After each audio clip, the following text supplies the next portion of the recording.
Hello guys, তোমরা কেমন আছো? আশা করি খুব ভালো আছো।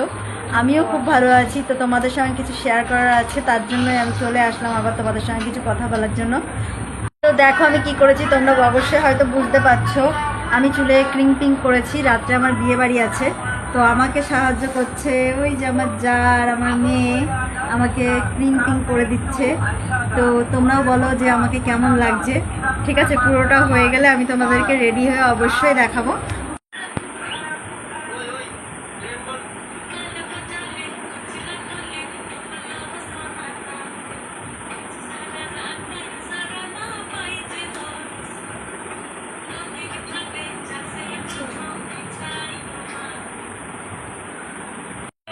এরপরে একেবারে শাড়ি টাড়ি পরে তোমাদের সঙ্গে দেখা হবে।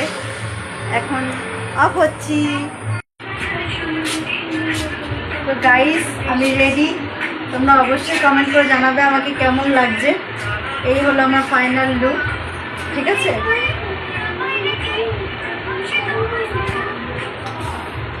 তো গাইস আমি বিয়ে বাড়ি চলে এসেছি। জানি না আমার কথা তোমরা শুনতে পাচ্ছ কিনা। একটি কোণের ঘর, এই যে এখন পুরোপুরি এখনো সাজানো হয়নি। তো তোমাদেরকে বউকেও দেখাবো অবশ্যই।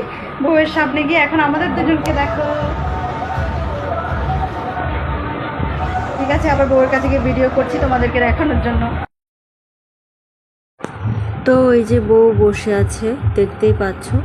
বউয়ের সামনে গিয়ে কোনো ভিডিও করিনি, একটু লজ্জা লাগছিল। তো তো আমি এখানে কিছু ছবি তুলে নিয়েছি, সেগুলো তোমরা এখন দেখো। কোনো ভিডিও করতে পারিনি, আর বাড়িও এসে গেছি, তাও কোনো ভিডিও করতে পারিনি, কেননা হিরণের খুব ঘুম পাচ্ছিল। তাই জন্য ফোন দিয়ে ওকে বাড়ি পাঠিয়ে দিয়েছিলাম, যাতে ও ফোন দেখতে পারে আর আমি খাওয়া দাওয়াটা নিশ্চিন্তে করতে পারি। তো এখন আমি বাড়িতে চলে এসেছি এবং ফ্রেশও হয়ে গেছি। Good night my all friends. এবং আমার ভিডিও যদি ভালো লেগে থাকে অবশ্যই আমাকে সাপোর্ট করো। আর আপাতত তোমাদের সঙ্গে এখন টাটা। দেখা হবে আবার কোনো এক নেক্সট ব্লগে। আপাতত বাই বাই।